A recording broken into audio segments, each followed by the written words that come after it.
Oh my goodness, Zero didn't forget about BattleTech. It has been a very long time since we last checked out our previous BattleTech video. I've kind of been delving into a lot of other stuff as of recently. However, all of a sudden I got a hankering to get back to BattleTech. Perhaps it was because I put Super Robot Wars 30 on the poll. It ended up losing, but seeing the mechs made me think of BattleTech again. Regardless, I'm really glad to be back.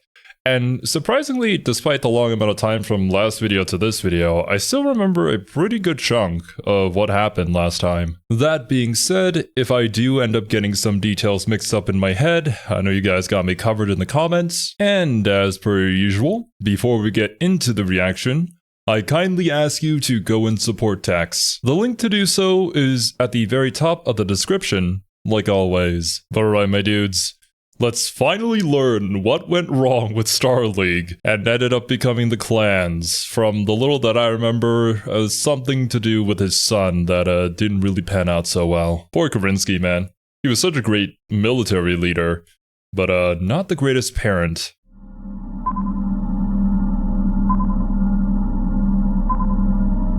Yes, from what I recall, we blasted off from our previous establishment in order to escape. Isn't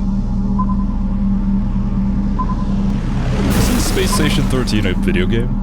Howdy folks, please I know Tex did videos on that. You could find your way to the classroom today. My apologies, as the head of personnel had to scramble to put this shitbox together, but for our purposes it will work just fine.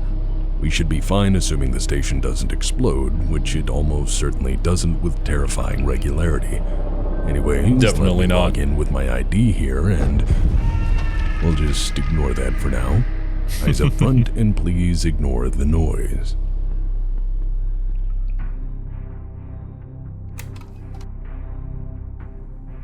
So initially, this lecture was going to be relatively brief, as I had originally wanted to talk about every inner sphere. That's always how it goes, right? This lecture was originally going to be very brief. I thought this video was gonna last me like, what, 10 minutes? No, we have 2 hours, a two-parter 2-hour video. Jesus. And I mean, we're no strangers to these super long videos, though. Heck, look at our KOF retrospective reactions. Like, Thorgy made 4 videos, 2 hours in total for all of them. Oh, that's gonna be insane to get through. Mechwarrior's worst nightmare. These assholes from beyond the deep periphery in their attempts to party crash the inner sphere one battle at a time. This lecture was originally focused on Clanner elementals only, their power armor, battle history, and then afterwards to let you guys decide whether they were either first-rate murder hobo shock troops or merely convenient footballs for your assault lance. We even had a good tagline for this initial production. But that was before I read my mountain of messages, my backlog of emails, and the numerous other inquiries I had received. You see, I had made what we call in the education business a fucking boo-boo. I'd put the spotlight of historical inquiry onto a big subject, and as a result, people had a multitude of follow-up questions. Which I suppose is my own damn fault. After all, I'd followed up a major history lecture 2-parter with a relatively brief history on a middling, if borderline, generic General Motors product. Through communication during office hours... Actually, I haven't even gone to the Blackjack video. I guess I did this a little bit out of order, but hopefully there won't be any, like, super important information there that, gets missed. Because I really want to learn about the history of the clans. I'll probably go back and do it later. I became distinctly aware that my audience wanted to know what in the hell became of the SLDF in the years and decades after the conclusion of the American Civil War, and how they had fared in the deep periphery on their exodus from the inner sphere. The main question was this: how in the hell did the battle-scarred survivors of the legendary SLDF slowly turn into, well... yeah, these guys. The clanners. Having heard your questions and acknowledged... Exactly, because it's so hard to imagine with how Karinsky was, the legend that he was, the military mind and leader that he was, that he would take the Star League out there into the great unknown, and then they would come back looking like this. And now it's more understandable why there's so much higher technology for the Cladders because they had the good old stuff from the Star League days. Whereas everybody in the Inner Sphere, because of the war happening, we kind of just have dregs left. From what I recall, there was a lot of like factory bombing and scientists getting murked because we don't want our enemy to have this technology. Understandable, but to the degree that it happened, ended up kind of sending everybody way back into the past when it came to the level of technology that they possessed and knowledge that they had. So yeah, Tex, it's kind of your fault for ending that video on a bit of a cliffhanger. But hey, at least we got 4 more hours of content out of it, so there you go. Acknowledging fully I left a great many threads hanging, I adjusted the scope of today's lecture accordingly. Today, we are going to discuss the eventual fate of General Alexander Kerensky, his family, and the remnants of the SLDF who followed him into the unknown. We're going to talk about how, out there in the deepest reaches of the periphery, they forged their own destiny, how the needs of survival changed them, and, well, how they eventually decided to return to the Inner Sphere to right past wrongs. So, that being said, welcome to the lecture on Exodus to Elementals, a relatively brief primer on the clans. Brief by my definition anyways. Then again, I suppose my tenure does allow me to say whatever the fuck I want. I must offer my sincerest apologies ahead of time for those who will want me to cover everything in fine detail, as the scope of this lecture only allows for me to hit the main points and at times only briefly so. I assure you, it is astounding how much lore and how much detail there is to the BattleTech history. I've likely said this many times throughout several different series, but that's like my greatest joy whenever I'm discovering new lore for really any new IP. On the surface, it seems so shallow, but as long as you open your mind and you listen a little bit longer, you delve deep into it, you'll find that there is so much more to be discovered. And to be completely honest with you guys, I'm just glad to be here, getting to experience all this for the first time. Many of these subjects will be covered in far greater detail as time and interest allows through future lectures. This lesson itself is intended to serve as a primer for understanding the clans and their ways. I apologize as well to those kept waiting for the development of this lecture, as I had taken a mandated sabbatical from these projects for my own well-being. 7 days a week, jeez. Without further ado, fill your glass and dim the lights, and we shall begin.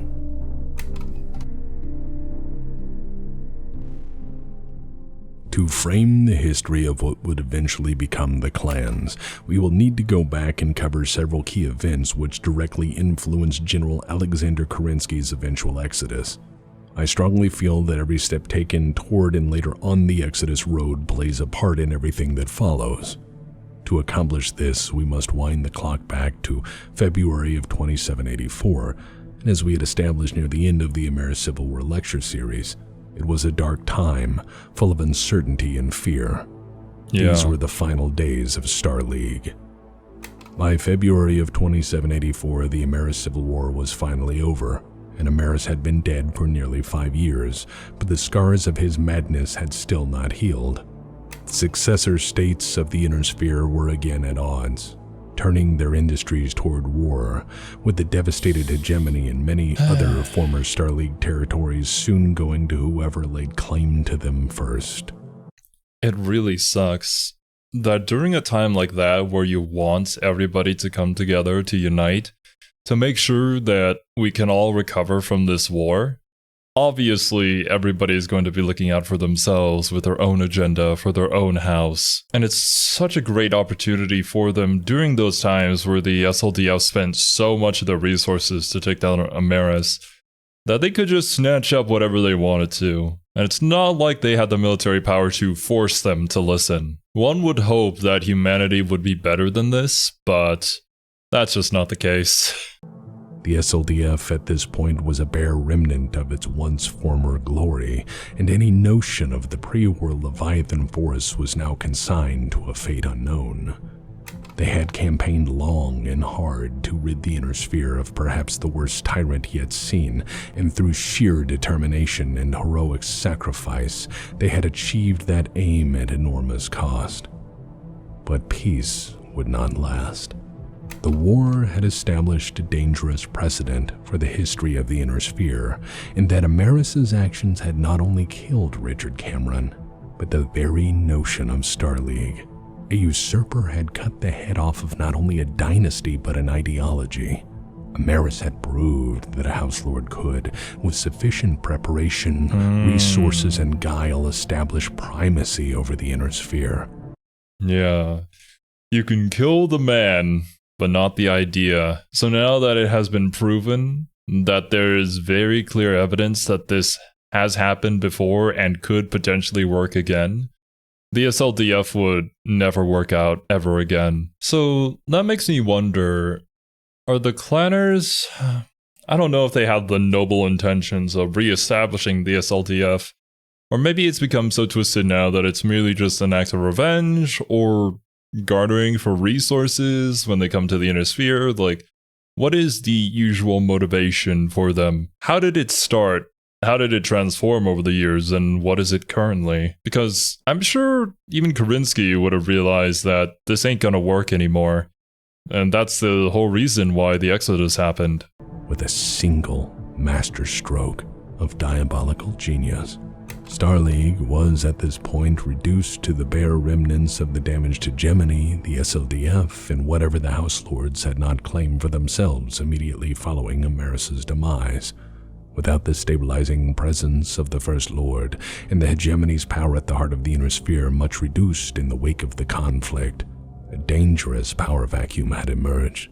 With no First Lord or royal dynasty to lead the government, the situation seemed increasingly hopeless. The functional head of the Star League government had been vacated, after all, in this case literally, and no agreed-upon means of how to restore the government post-war had yet been implemented. There was, after all, no known contingency plan for a scenario this unthinkable. The Cameron dynasty was, for all intents and purposes, removed from the Inner Sphere, and all they had stood for was, at most for now, a distant memory and a dead dream. That's not to say the powers to be hadn't tried to fix things, for immediately after the Ameris Civil War, the Star League High Council had met to settle outstanding affairs of state and appoint a new First Lord. But through mutual distrust and endless debate on who would inherit the mantle of leadership, they had been unable to reach a lasting decision. And so the great lords of the Inner Sphere, after having been completely unable to agree on the actual issue of succession, pulled away from the negotiations and acted in unison to dissolve the Star League High Council in October of 2780. That is, after stripping General Alexander Kerensky of his titles and authority. For that issue was one of the few major things they had completely agreed upon, that the good general was no longer needed to wear the title of protector. The thing is, Kerensky was just too good at his job. I'm sure that this particular decision was also motivated by the fact that he could do this again. And if I want to, in the future, potentially take control of all of this, then Kerensky would likely just be there to stand in my way. You can try and bribe the man and offer positions to him to make him work for you, but this man is unwavering. So if that's not an option, then the only best option for everybody on the board is to get rid of the pieces. And the most powerful one is definitely Kerensky. General Alexander Kerensky had other plans. After they dismissed Kerensky and his grand notions of rebuilding Star League, they made one more fateful decision. The great House Lords of the Inner Sphere agreed that Jerome Blake would be appointed to the position of Star League Minister of Communications in order to rebuild the Star League's shattered communications network that they all relied upon. The great houses all needed the HPG network, which had been nearly destroyed during the war, and couldn't trust anyone other than a dedicated neutral party to oversee it. This decision would have far-reaching consequences of its own. They could never but know. I will get to that lesson in time. And after those few decisions on which they could reach consensus, they summarily dissolved the High Council, telling the Inner Sphere via broadcast that future compromise was impossible on the issue of succession. With that done, they then left for their own holdings to prepare for the power struggles to come. To the High Lords, Star League was now dead and buried, and the future of their houses was now firmly in their own hands. Privately, the Great Lords had decided for themselves that each of them was the rightful inheritor of Star League, being that there can be only one First Lord. The solution to this disagreement would in time be solved in the standard manner common to the Inner Sphere. Total war. Their inability to give ground, to find commonality in these dire times. Him saying Total War just made me think how epic a Total War BattleTech game could be. I would honestly love to see that, or even something adjacent to it. And I haven't forgotten, I did say I was going to play the BattleTech game. It is still on my list. Considering I can't play Super Robot Wars due to copyright, I'll probably throw it in on the poll the next time I get the chance to. And their greed and avarice had set the stage for generations of inter-house conflict and served as the direct catalyst to the 4 great succession wars which would follow. But despite being dismissed from his role as protector, General Kerensky still hadn't given up hope. For years, he would exhaustively try and fail to reconvene the Great Lords, spending his time shuttling between the various factions, meeting with them individually in order to bring them together once more, to find any common ground for negotiation and perhaps restart the spark of Star League. He tried to show them that as a people united once more under a single cause, they could potentially provide a new, wonderful age of progress and plenty to their people. That would exactly be the thing that happens, if that were the case. If only people could set aside their differences and work together. But I'm sorry, Kerensky. You think too highly of people. And even if you don't, it's still a very optimistic outlook on things that there's even a possibility for that to happen. But I suppose, possibility or not, this man is gonna keep on keeping on. Hell, the SLDF winning against the entirety of the Ameris Empire was nigh impossible, and they did it, so I can certainly see why he'd feel like it'd be something that could potentially happen once again. The SLDF should solve the problems of the Inner Sphere by doing away with these petty nobles and their political aspirations once and for all. I feel you, bro. Chevalier told Kerensky that the troops stood ready to follow him to the gates of hell if need be. No, I understand. I feel. I know. But like, do you really want to put the people through this again? The civilians out there who managed to stay alive throughout all of this horrific war?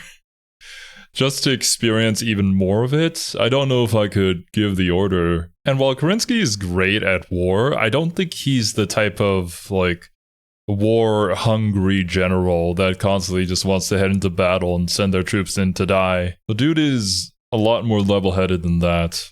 The plan would have been, presumably, to use the full might of the SLDF to swiftly neutralize the fighting strength of the great houses, to keep peace in the interim, and then restart Star League from the ground up without the issue of shit-tier nobility ruining everything. And to that proposal, being offered the opportunity to use the SLDF against the Inner Sphere to provisionally save it, to take charge and hold power over the entire Inner Sphere as a guiding hand, Kerensky had said no. I think it shows extraordinary character and mindfulness that after all he'd suffered, he was unwilling to become a tyrant to fix the situation. After all, to replace a tyrant with a tyrant would only serve as a terrible precedent for future generations. Oh yeah, 100%. Yeah, doing this wouldn't really make us all that different from Ameris now, would it? And so, on 14th February 2784, General Kerensky briefed the assembled officer corps of the SLDF in an empty warehouse on Terra. It was, by design, a secret meeting, and wisely so, for what the general proposed would be seen as nothing short of treasonous against the Star League government. That is, if you could still consider Star League an actual government at that point. All of his other options exhausted or unthinkable, he fully intended to take the SLDF beyond the reach of any of the great houses and their territorial aspirations. He wanted to spare the men and women of the SLDF from having to play a part in the next great war, to spare the citizens of the Inner Sphere from the ruinous firepower of the Star League Defense Force, and perhaps in the process, forced the great lords of the Inner Sphere to rethink what they were planning on doing. General Alexander Kerensky felt it was his solemn duty and the duty of his officers to take the SLDF completely out of the equation. And while many felt the Exodus plan as presented was the most ethical, moral, and dutiful choice remaining to them at this point in time, some officers felt their duty was to stay and defend at least a portion of what they'd fought so long for. There was no dispute that the time to decide was now upon them, for the coming storm was obvious to those officers present at this final meeting of the assembled SLDF. The great houses had already made private and public overtures to recruit from their forces to bolster growing house armies. To his credit, General Alexander Kerensky allowed the soldiers of the SLDF to make up their own choices regarding their future, for he could not in good faith force them to obey. After all they had suffered, and the high cost of their victory over Amaris, he felt it best for each officer and each soldier to choose for themselves what course they would follow. And the choices at this point were rather grim. Either stay in the increasingly unstable Inner Sphere to make a future among the ruins, waiting for the war or wars to come, or commit to the Exodus and hope for the best. That is one hell of a gamble either way. And it's hard to say, like at this point, maybe it would have been better for Kerensky to completely destroy all the houses and set up the SLDF once again. But it could also be worse. I find it intriguing how we've structured the story so far when it comes to the BattleTech lore. That we've set up such perfect scenarios for things to feed into the next thing in such a logical and reasonable way that, yeah, obviously that's how it would go if these elements existed and interacted with each other in this way. It's just so compelling.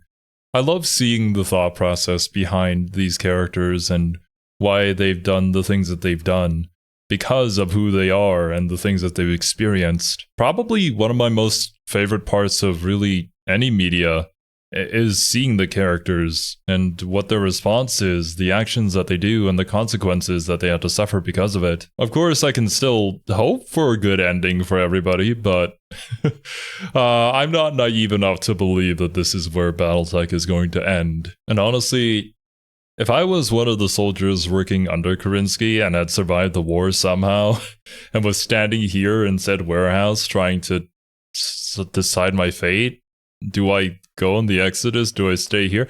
I would have a midlife crisis right then and there. Like, what do I do, bro? There is no great option. There is no clear best option here. And when the votes were finally tallied, fully 80% of the assembled forces opted to follow Kerensky's plan and leave. For those opting to join the Exodus operation, the choice to follow the general was perceived as wiser, throwing their future plans in with any of the great houses. After all, they joined the SLDF to serve Star League as a whole, not the territorial ambitions of any particular house.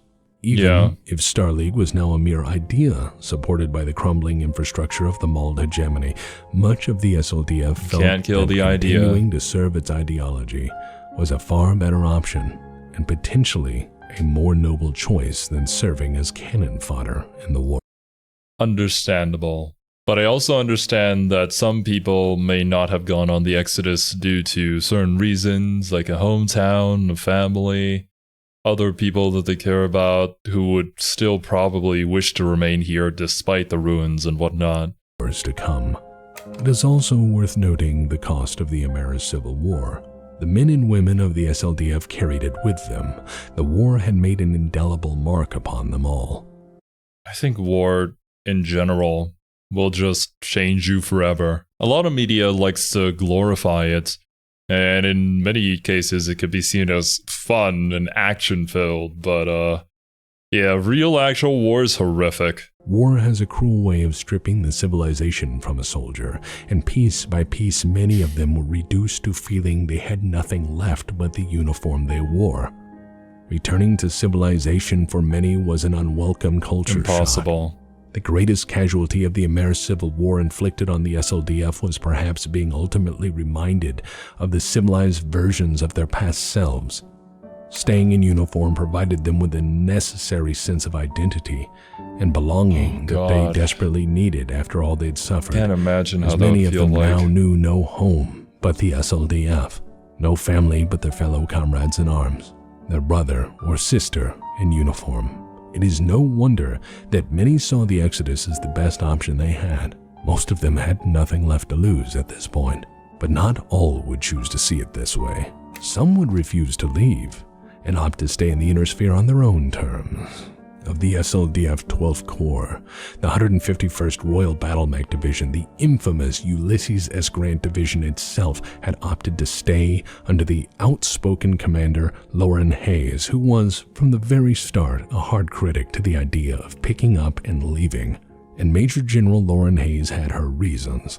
She possessed extraordinary conviction in her beliefs.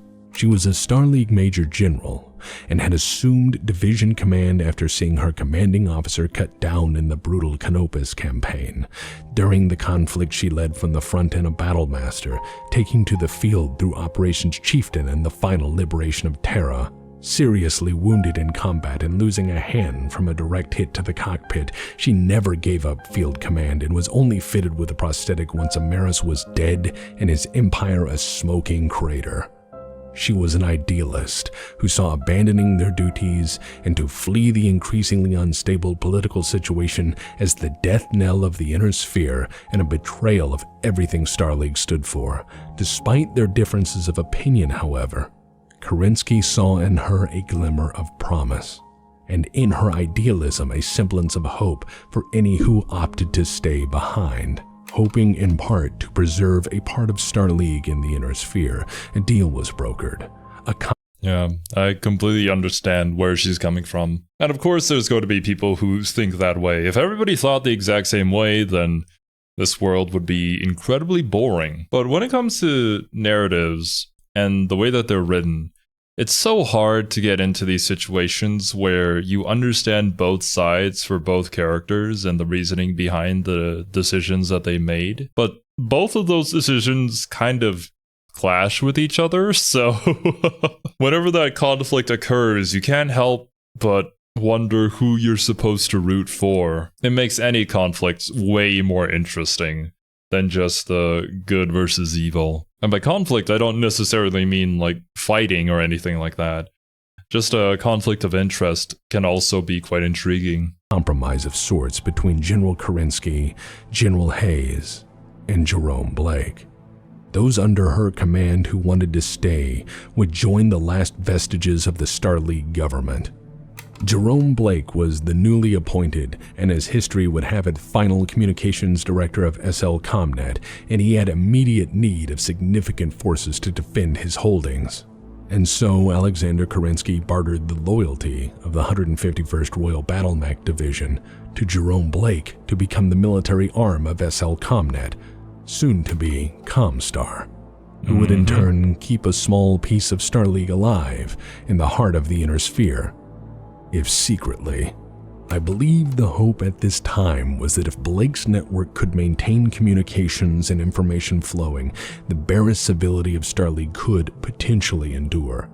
Perhaps the promise of a brighter future could in time follow. However, with the value of the HBG network being what it is, Blake knew he would need a mailed fist to hammer at anyone seeking to impede the free flow of communications, data, and information. Further, Oh, 100%. That would be the first thing you'd have to think of. Because if a house wanted to take over, then if they were able to control all the communication devices within the Inner Sphere, it's basically game over for anybody else. The importance of logistics and communications has been hammered time and time again during the whole history of BattleTech. So yeah, this is the perfect arrangement for anybody who wants to remain in the Inner Sphere and they don't really want to join any of the houses.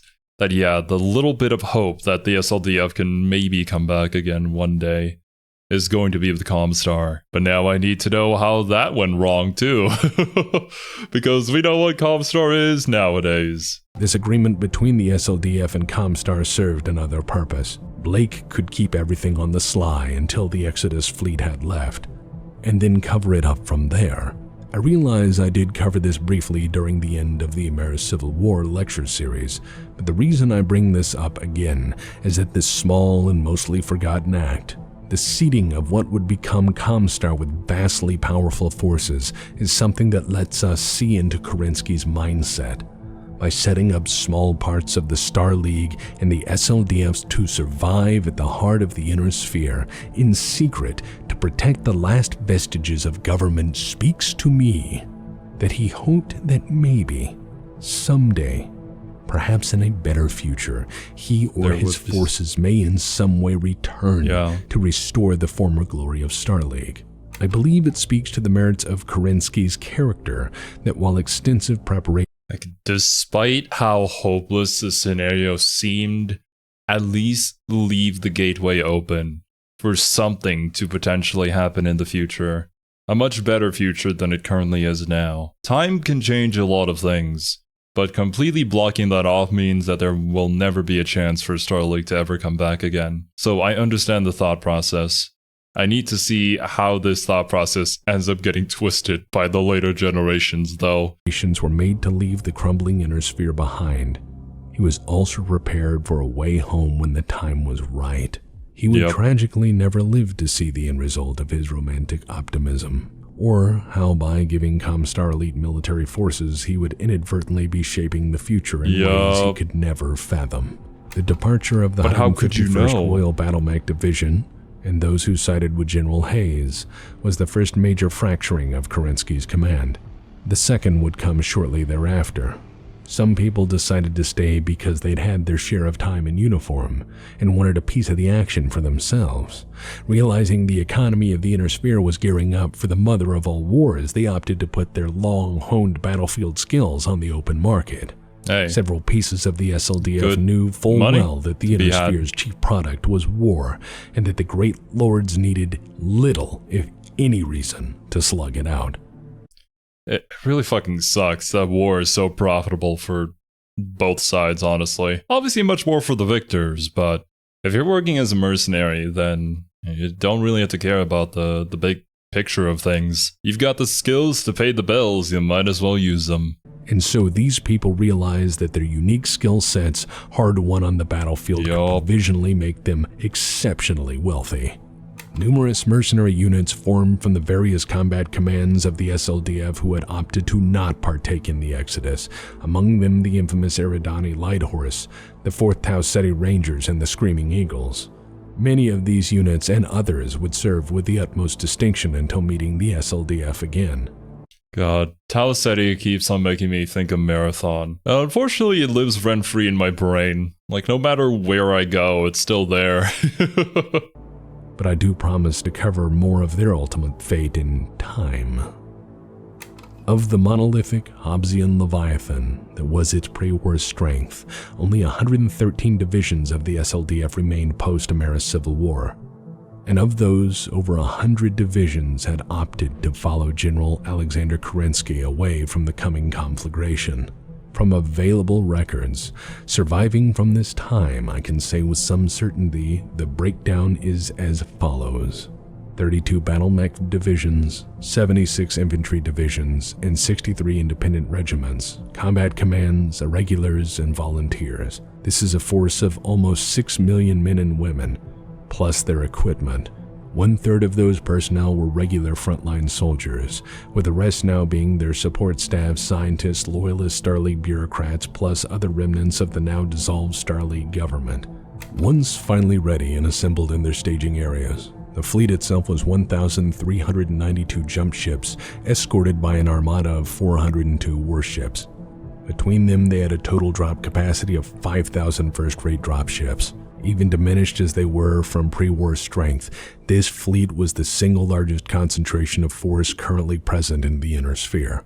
Large as this force was, moving through the increasingly contested Inner Sphere took enormous care. It fucking sucks, man. If you're just a regular civilian living in this universe, god damn it, guys, get your shit together. Why you want to go to war over and over and over again?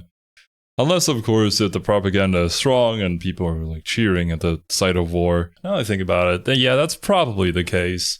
we'd likely have something similar to like what's going on with Helldivers 2 and Super Earth and whatnot, and all the propaganda there that each house is funneling into their own people and all the planets that they control. History, there has always been the edge of the map, the frontier, that place where all knowledge of what may lay beyond being the providence of rumor, superstition, and fear.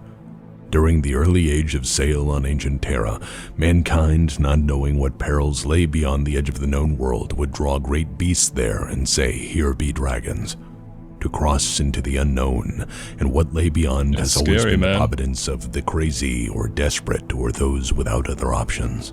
And fate had made General Alexander Kerensky precisely that sort of man. And so, the enormous Exodus fleet made careful progress into unknown territory. The deep periphery was at best partially charted space. Long ago, the Inner Sphere had stopped putting big money into programs of deep space exploration, instead opting to improve the holdings they had or fight over them. It is believed that General Alexander Kerensky only had a vague notion as to their eventual destination. Before departing, in preparation, he downloaded the total sum of data from the defunct Star League Astrological Mapping Corps, copying every last chart and map file, and then destroyed the originals. He wanted to ensure none could follow them. But deep beyond the periphery was truly the unknown. And as such, any progress through this poorly charted and mostly unknown region of space came slowly, as scouts had to find an optimal path for the fleet and then report back that it was truly safe. Alexander Kerensky was thorough in coordinating the massive fleet, driving scouts forward to find a path while directing warships and scouting jump ships to make up a substantial rear guard to ensure they weren't being tailed or followed. Random course corrections were routinely ordered to prevent any forces following their wake from guessing their final destination. Even garbage from the fleet was ejected jumps away from their actual course to prevent being tracked by what they left behind. If any vessel of this era ever did choose to try and follow the Exodus fleet, none ever reported back.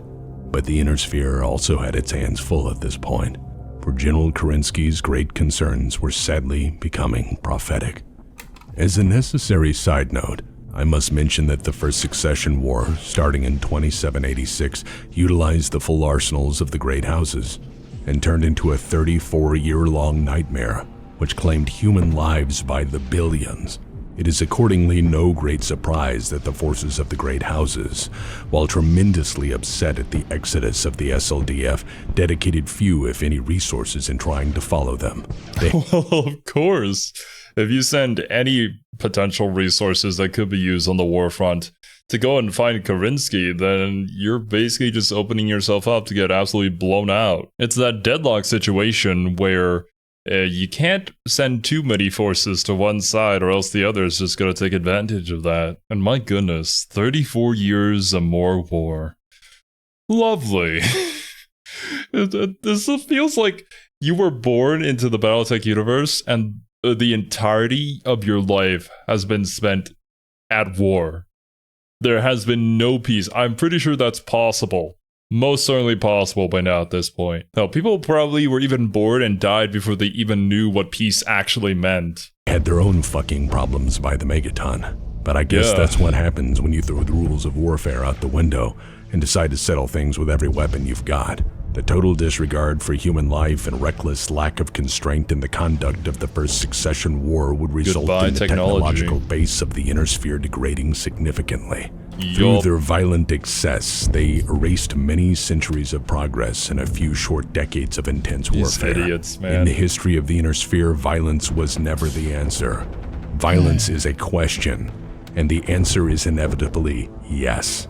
As the Inner Sphere began to slide into eventual war, the Exodus fleet had its own significant trouble. Despite careful preparation and well-trained crews, many ships were tragically lost through misjump or catastrophic drive failure. Time and again, vessels would wait at the jump point for ships that failed to ever materialize. One by one, the vessels of the Great Fleet were being whittled away by what amounted to error and malfunction. Many of the ships in the SLDF were by now ancient, battle-scarred vessels held together far beyond their design lifespan, with scavenged parts and jury-rig repairs. As a noteworthy example, the McKenna warship class, once the pride of the SLDF Navy, was well over 130 years old as a design. Jesus. And after the hard operations tempo of the Ameris Civil War, multiple refits and hasty wartime repairs, it was no wonder these vessels were beginning to show their age.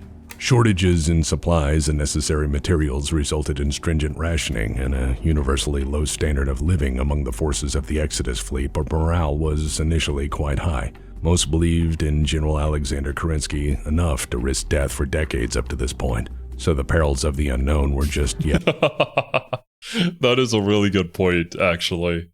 Like, yeah, I've been through worse, man. It's fine. Death is sort of expected and quite inevitable. Whether it comes sooner or later, it'll happen regardless, so I'm just not gonna worry about it and follow Kerensky. Another challenge to overcome.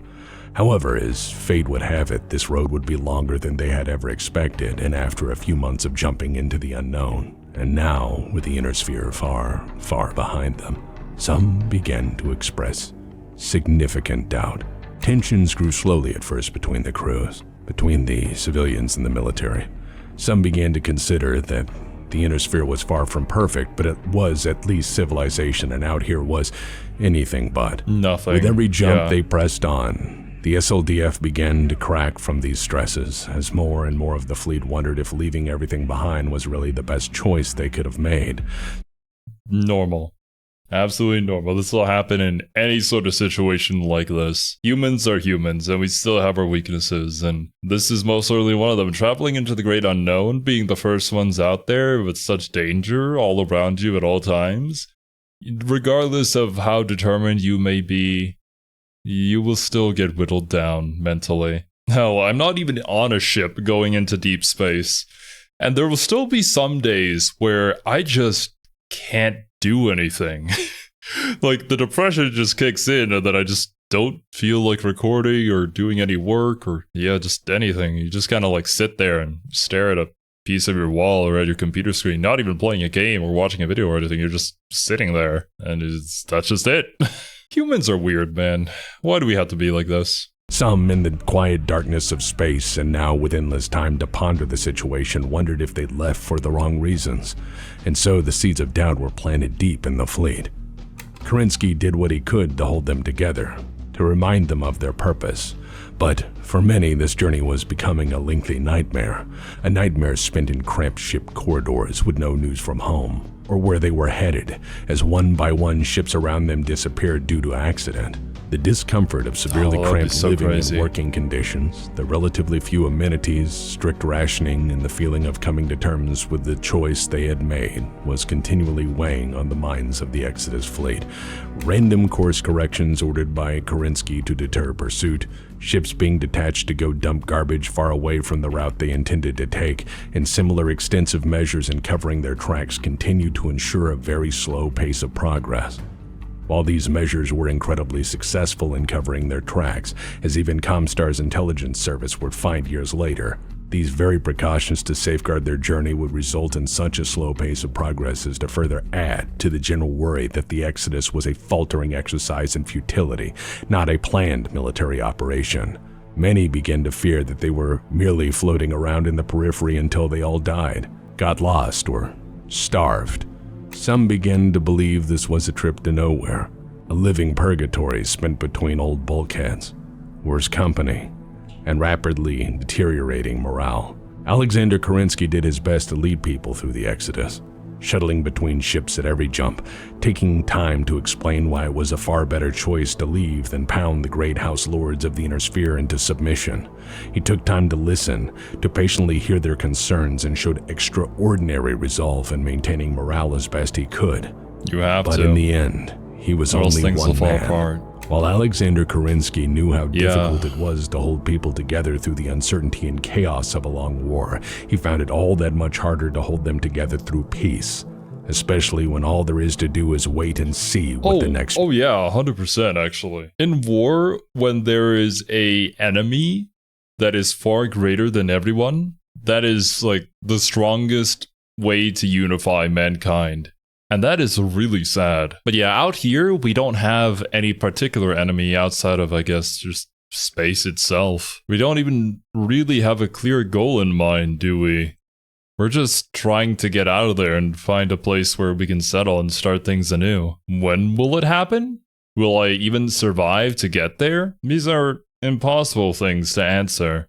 And regardless of how charismatic you can be, there is a limit to how much people can be motivated to do things. Like, motivation isn't a limitless well.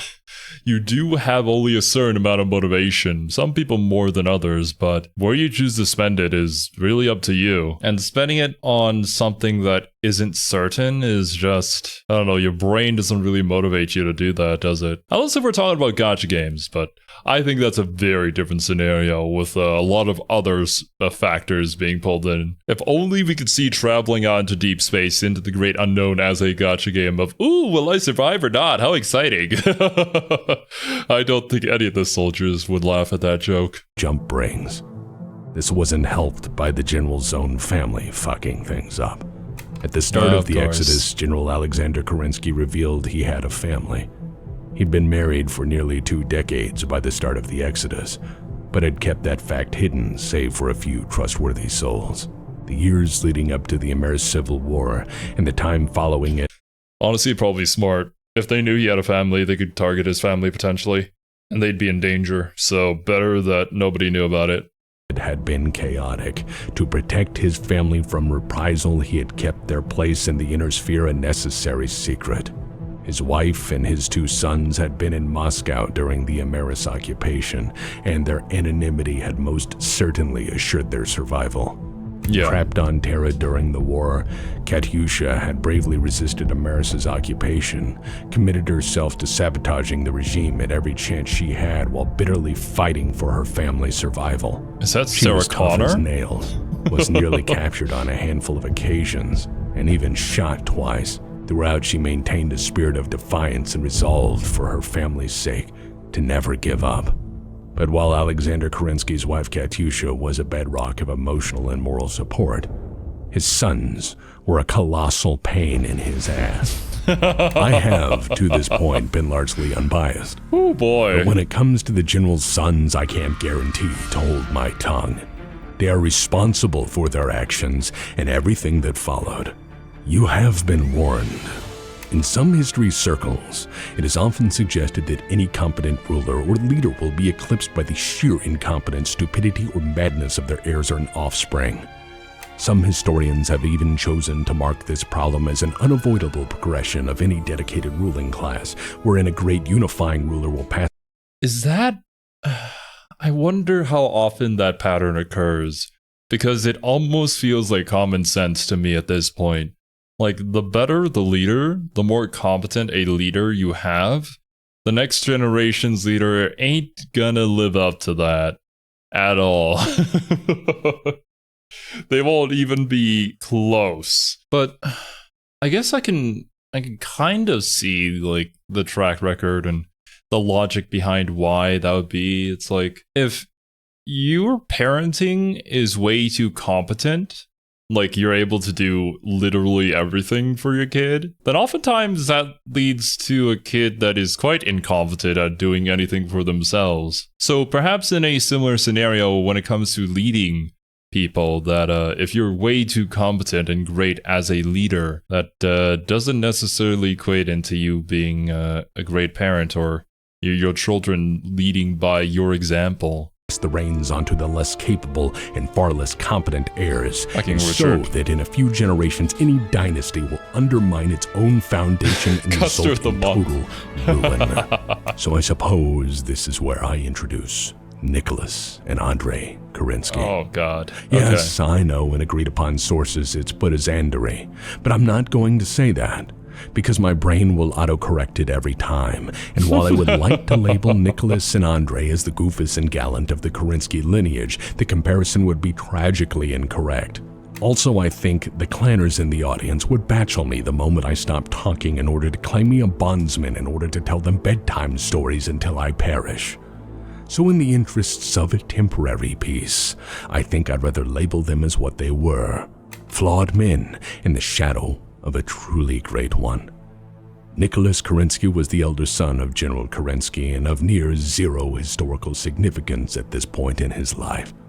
Damn. Not saying he was crap, but comparing him to his father is like comparing raisins to wine. Same ingredients, but far different outcomes. It's As hard a to lose person, to Kerensky. Nicholas Kerensky was known principally for being exceptionally manipulative, especially where his own legacy was later concerned. Clan records revere him as being a near saint, but he had a major hand in writing his own legacy. Further, I suspect that his creative historical revisionism was exercised to enhance his standing, associate his legacy with the great accomplishments of his father, all the while downplaying his many faults. I feel that Nicholas Kerensky feared that history would realize he was nothing more than the troubled son of a great man, desperately trying to hold on to the significance of his legacy and through that ensure his own place in the spotlight.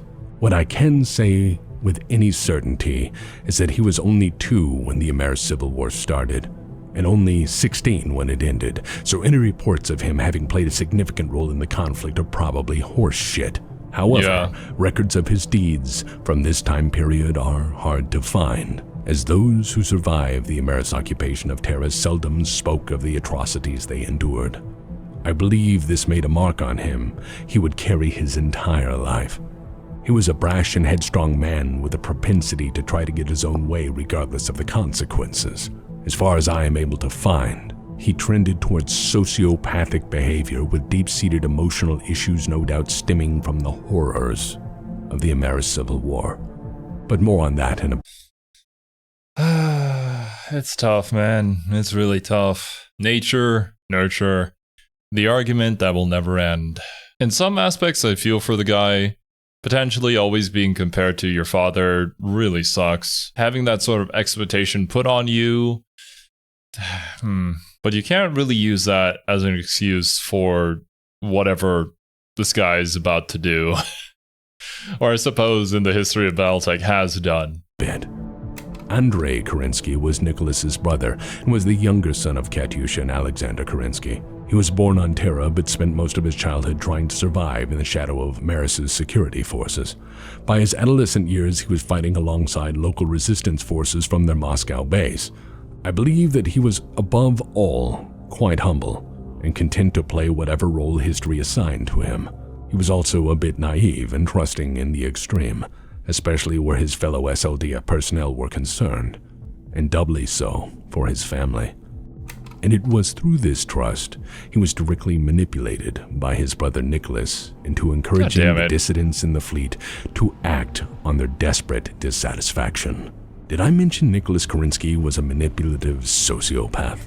And we know how that typically plays out. No! Mutiny! From your own children? God, that must suck. I'm pretty sure that's about what's about to happen. And it seems like the perfect situation for that to occur, considering everybody else is already losing faith in wherever we're going. You know, Kerensky's leadership might have brought us this far, but maybe it's time for something new is probably what people might be thinking of. And of course, this guy would be smart enough to realize that. He's a professional at it, supposedly at this point. What is known for certain is that Nicholas Kerensky used his brother Andrei to encourage those among the fleet who thought the exodus was a mistake into what would become an open mutiny. Why he did this is a bit harder to pin down, as the records of the event are probably revised by Nicholas himself and naturally paint this as the weakness of the men and women in question, not his own manipulation. Perhaps Nicholas felt it was time to take charge away from his aging father. Perhaps Nicholas felt it was now his destiny to lead the Exodus fleet to the Promised Land. There is this concept that I saw floating around about, like, the death of the father or whatever, where you only truly become a man once your father has passed away. Now, this is just something I've seen in passing, so I can't really speak upon it. But there does seem to be some sort of trend throughout history where this can be the case. Hell, even with anime, right? Like, it's such a common trope for your parents to die or have been already dead. so that your protagonist can use that as motivation to grow as a character. I wonder if there's just something hardwired into humans where it feels like this is potentially something that can motivate someone to do these sort of actions. This feeling of finally taking control to become somebody better than your father was, at least within your own eyes from your own perspective. I can tell you guys for a fact that I don't feel this way, probably because my dad went out to get milk and he hasn't come back. Dude has not been in my life ever since I was born, so I can't really speak from experience. I suppose all I can really say from my own perspective is I felt like I needed to grow up faster in order to help take care of my single mother. But yeah, it just really makes me wonder, like, is that an actual thing? And maybe that ties into why JRPGs as a whole always have you, like, defeat God as the final boss. Some form of a god. Potentially also a father in a way. Perhaps he was tired of not being the center of attention and wanted his moment in the sun to steer his own destiny for once. Perhaps Nicholas wanted to do away with these non-believers and call the fleet of the weak personnel lacking the necessary faith to proceed. I feel that Nicholas was fundamentally damaged and didn't know how trust worked. What is known is he pushed his younger brother into speaking with the disaffected officers and crews wanting to end the Exodus. And as such, I feel it is entirely fair to put the responsibility of what followed on him. Yeah. After 14 long months of slowly jumping deeper and deeper into unknown space and with devious manipulation on behalf of Nicholas Kerensky, morale collapsed to a breaking point. It was in August of 2785 that things came to a head. Many were now openly concerned that the great general had zero plans other than keeping the fleet moving forward at any cost, one jump at a time. By this time, through urging by Andrei Kerensky on the orders and influence of his brother Nicholas, enough officers had decided mutiny was the best remaining course of action, and perhaps emboldened by the support of Alexander Kerensky's progeny, they acted. And the repercussions of the decision would prove remarkable. The Prince Eugen, a Texas-class battleship, openly broke from the fleet, announcing a plan to return to the Inner Sphere and whatever fate awaited them. They would not take a single jump further, nor would they obey any orders to return to the fleet. They were leaving on their own terms back to the Inner Sphere by the most direct course available. If this had been one of the multitude of scout vessels or light warships, none would have likely taken notice. This whole incident may have been chalked up to a misjump if they had chosen to simply disappear. But the Prince Eugen was a Texas-class battleship, one of 52 built pre-Ameris coup, and was now one of only 7 in existence. It was a significant vessel to break from the fleet, and perhaps due to her imposing status in the order of battle, she was joined by a small flotilla who had no intention of continuing the Exodus any step further. Is it bad that the only reason why I recognize Prince Eugen is from Azur Lane? Like, I can't have been the only person to have perked up at that name. In total, 8 other vessels followed suit in open mutiny. This mutiny's leader was Admiral Votak, who conspired with General Wilbur Brasso of SLDF Ground Command, among many other notable officers. These weren't simply green men shaky at the notion of deep space, but long-standing veterans who finally lost faith in what they thought was now a doomed endeavor. Their crews threw in with them because they too had suffered long campaigns and didn't want to die lost in space to what was now to them a thoroughly lost cause. General Alexander Kerensky wasn't going to allow the fleet to fracture, and so he acted immediately to end this threat. Rather than rush into a fight, taking it ship versus ship and risking damage to vessels he could not replace or properly repair, or worse, risk civilians being massacred in the crossfire, Kerensky made a calculated choice. Kerensky called in the one group he knew could get the job done right. He called on what remained of the best, the goddamn Black Watch. Kerensky called Major Elizabeth Hazen of the Black Watch to his side and gave her orders to bring the ships back into the fold, to stop the mutiny and restore good order by bringing the mutineers to immediate military justice. to face off against the entirety of a Mechwarrior, the Blackwater without a fucking shot, surrendering outright, Yeah, of course. absolutely terrified of the Black Watch and General Kerensky's wrath. Major Elizabeth Hazen dragged the surviving mutineers to a military court-martial held at the jump point out of system. The sentence was brutal. After all was said and done, all excuses heard and all defenses noted, every single officer at or above the rank of captain were summarily executed. Damn. Major Hazen handed down the orders herself, and General Kerensky made his son Andrei take part in the firing squad because of the key part he played in encouraging the dissenters. I feel that this was a tad unfair. As previously stated, Nicholas Kerensky had convinced Andrei to speak with the mutineers before they had acted, and But did we know to effect changes on the Exodus in order to Nicholas's perhaps steer involvement? it or take charge and play hero or prove to his father that he true was a great man.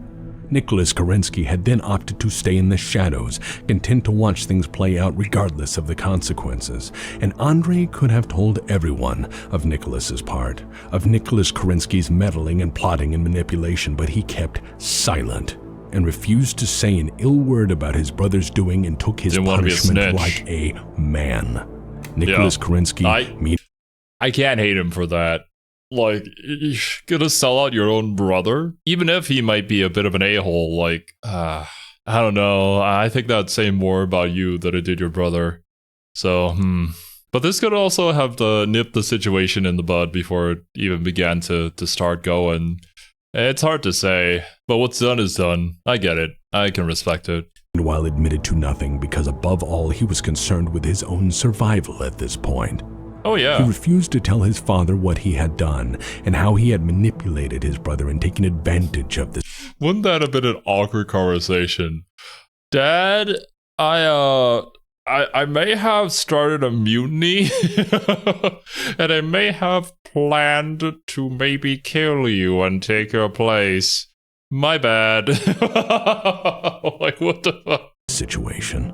I find those are the qualifications of a goddamn coward. But I digress. The fleet took the news of the attempted mutiny and the following reprisals rather hard.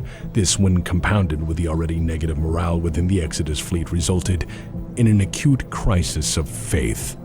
This is because most people in the fleet could, on some level, understand why the mutiny happened. This was all beyond any reasonable time frame they could have ever conceived, as day by day they were jumping further and further off the damn map, deep into the unknown, and when somebody wanted to turn back for what seemed reasonable cause, the effect was brutal reprisal. That's not to say General Alexander Kerensky had shaky reasoning in this case. After all, any vessel that went back would inevitably give away the SLDF's position, or worse, add their firepower to what was undoubtedly an exceptionally unstable inner sphere. Additionally, the breakdown of morale in any fleet jeopardizes its well-being and cohesion. Still, not many shared Alexander Kerensky's convictions. Long journeys into the unknown do strange things to the human soul.